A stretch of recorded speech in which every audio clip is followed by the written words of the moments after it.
जय श्री राधे कृष्णा। आप सभी का दिन शुभ और मंगलमय हो। आज आप सभी सुनेंगे मार्गशीर्ष मास महात्म्य कथा अध्याय 18। प्रेम से बोलिए राधा रानी की जय, भगवान श्री कृष्ण की जय। राधा रानी के नाम की महिमा यदि आप नहीं जानते हैं तो आज हम आपको इस छोटी सी कहानी से उनके नाम की महिमा का बखान कर रहे हैं, जिसे सुनकर देवता भी उनका गुणगान करने लगते हैं। एक बार एक व्यक्ति था, वह एक संत के पास गया और कहता है कि संत जी, मेरा एक बेटा है, वह ना तो पूजा पाठ करता है ना ही भगवान का नाम लेता है। आप कुछ ऐसा कीजिए कि उसका मन भगवान में लग जाए। संत जी कहते हैं, ठीक है बेटा, एक दिन तू उसे मेरे पास लेकर आ जा। अगले दिन वो व्यक्ति अपने बेटे को लेकर संत जी के पास गया। अब संत जी उसके बेटे से कहते हैं, बेटा बोल राधे राधे। बेटा कहता है, मैं क्यों कहूँ? संत जी कहते हैं, बेटा बोल राधे राधे। वो इसी तरह से मना करता रहा और अंत तक उसने यही कहा कि मैं क्यों कहूँ राधे राधे। संत जी ने कहा, जब तुम मर जाओगे और यमराज के पास जाओगे, तब यमराज तुमसे पूछेंगे कि कभी भगवान का नाम लिया, कोई अच्छा काम किया? तब तुम कह देना कि मैंने जीवन में एक बार श्री राधा रानी के नाम को बोला है, बस एक बार। इतना बताकर वह चले गए। समय व्यतीत हुआ और एक दिन वो मर गया। यमराज के पास पहुंचा। यमराज ने पूछा, कभी कोई अच्छा काम किया है? उसने कहा, हाँ महाराज, मैंने जीवन में एक बार श्री राधा रानी के नाम को बोला है। आप उसकी महिमा बताइए। यमराज सोचने लगा कि एक बार नाम की महिमा क्या होगी, इसका तो मुझे भी नहीं पता। यम बोले, चलो इंद्र के पास, वो ही बताएंगे। तो वो व्यक्ति बोला, मैं ऐसे नहीं जाऊंगा, पहले पालकी लेकर आओ, उसमें बैठकर जाऊंगा। यमराज ने सोचा, ये बड़ी मुसीबत है। फिर भी पालकी मंगवाई गई और उसे बिठाया। 4 कहार पालकी उठाने वाले लोग लग गए। वो बोला, यमराज जी, सबसे आगे वाले कहार को हटाकर उसकी जगह आप लग जाइए। यमराज जी ने ऐसा ही किया। फिर सब मिलकर इंद्र के पास पहुंचे और बोले कि एक बार श्री राधा रानी के नाम लेने की महिमा क्या है? इंद्र बोले, महिमा तो बहुत है, पर क्या है ये मुझे भी नहीं मालूम। बोले कि चलो ब्रह्मा जी को पता होगा, वो ही बताएंगे। वो व्यक्ति बोला, इंद्र जी, ऐसा है, दूसरे कहार को हटाकर आप यमराज जी के साथ मेरी पालकी उठाइए। अब एक और यमराज पालकी उठा रहे हैं और दूसरी तरफ इंद्र लगे हुए हैं। पहुंचे ब्रह्मा जी के पास। ब्रह्मा ने सोचा कि ऐसा कौन सा प्राणी ब्रह्मलोक में आ रहा है जो स्वयं इंद्र और यमराज पालकी उठाकर ला रहे हैं। ब्रह्मा के पास पहुंचे। सभी ने पूछा कि एक बार श्री राधा रानी के नाम लेने की महिमा क्या है? ब्रह्मा जी बोले, महिमा तो बहुत है, पर वास्तविकता क्या है कि ये मुझे भी नहीं पता, लेकिन हाँ, भगवान शिव जी को जरूर पता होगी। वो व्यक्ति बोला कि तीसरे कहार को हटाइए और उसकी जगह ब्रह्मा जी आप लग जाइए। अब क्या करते? महिमा तो जाननी थी। अब पालकी की एक और यमराज हैं, दूसरी तरफ इंद्र और पीछे ब्रह्मा जी हैं। सब मिलकर भगवान शिव के पास गए और भगवान शिव से पूछा कि प्रभु, श्री राधा रानी के नाम की महिमा क्या है?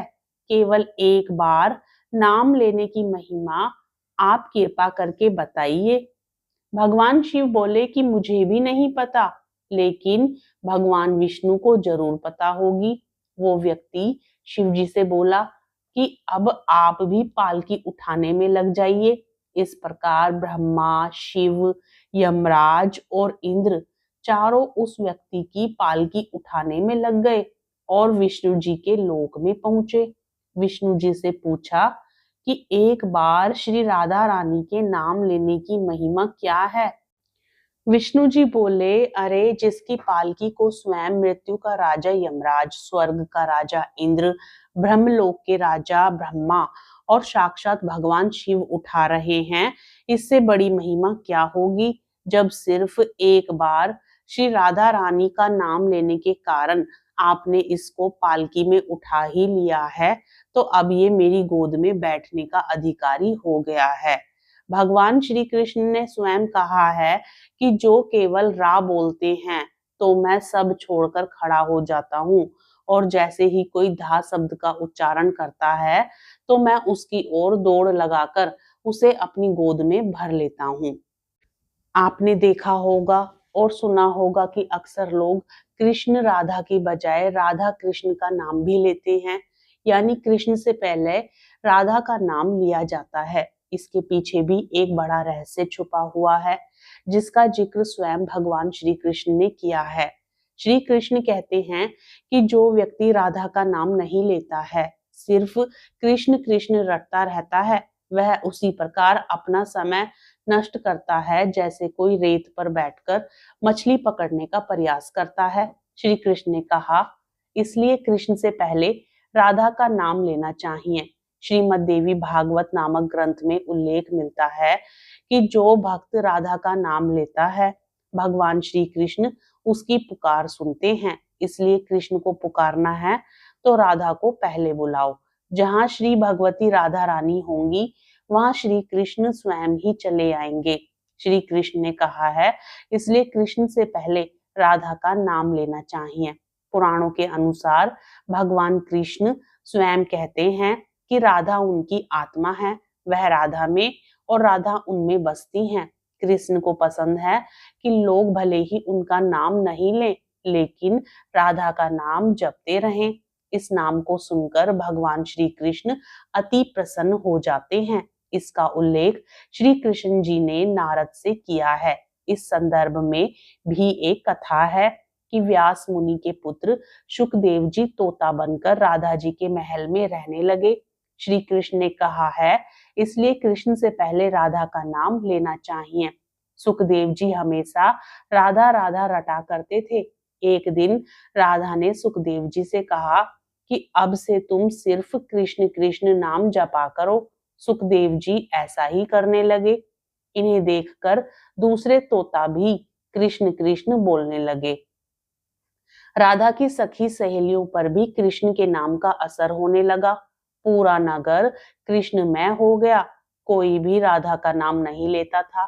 एक दिन कृष्ण उदास भाव से राधा से मिलने जा रहे थे। रास्ते में नारद जी मिले और श्री कृष्ण के उदास चेहरे को देखकर पूछा कि प्रभु आप उदास क्यों हैं। श्री कृष्ण कहने लगे कि राधा ने सभी को कृष्ण नाम रटना सिखा दिया है, कोई भी राधा नहीं कहता, जबकि मुझे राधा नाम सुनकर प्रसन्नता होती है। जब राधा ने यह बात सुनी तो उनकी आंखें भर आई। श्री कृष्ण ने कहा, इसलिए कृष्ण से पहले राधा का नाम लेना चाहिए। देवी राधा ने सुखदेव जी से कहा कि अब से आप राधा राधा ही जपा कीजिएगा। उस समय से ही राधा का नाम पहले आता है, फिर कृष्ण का। राधा कृष्ण की तरह सीता का नाम भी राम से पहले लिया जाता है। असल में राम और कृष्ण दोनों एक ही हैं। राधा एवं सीता जी भी एक ही हैं। यह हमेशा नित्य और शाश्वत है। अब सुनिए भगवान श्री कृष्ण की चालीसा। बंसी शोभित कर मधुर, नील जलत तन श्याम, अरुण अधर जनु बिंफल, नयन कमल अभिराम, पूर्ण इंद्र अरविंद मुख, पीतांबर शुभ साज, जय मनमोहन मदन छवि, कृष्ण चंद्र महाराज। जय यदुनंदन जय जगवंदन, जय वसुदेव देवकी नंदन, जय यशोदा सुत नंद दुलारे, जय प्रभु भक्तन के संग तारे, जय नट नागर नाथ नथैया, कृष्ण कन्हैया धेनु चरैया, पूनी नख पर प्रभु गिरिवर धारो, आओ दीन निकष्ट निवारो। वंशी मधुर अधर धरि तेरी, होवे पूरन मनोरथ मेरो।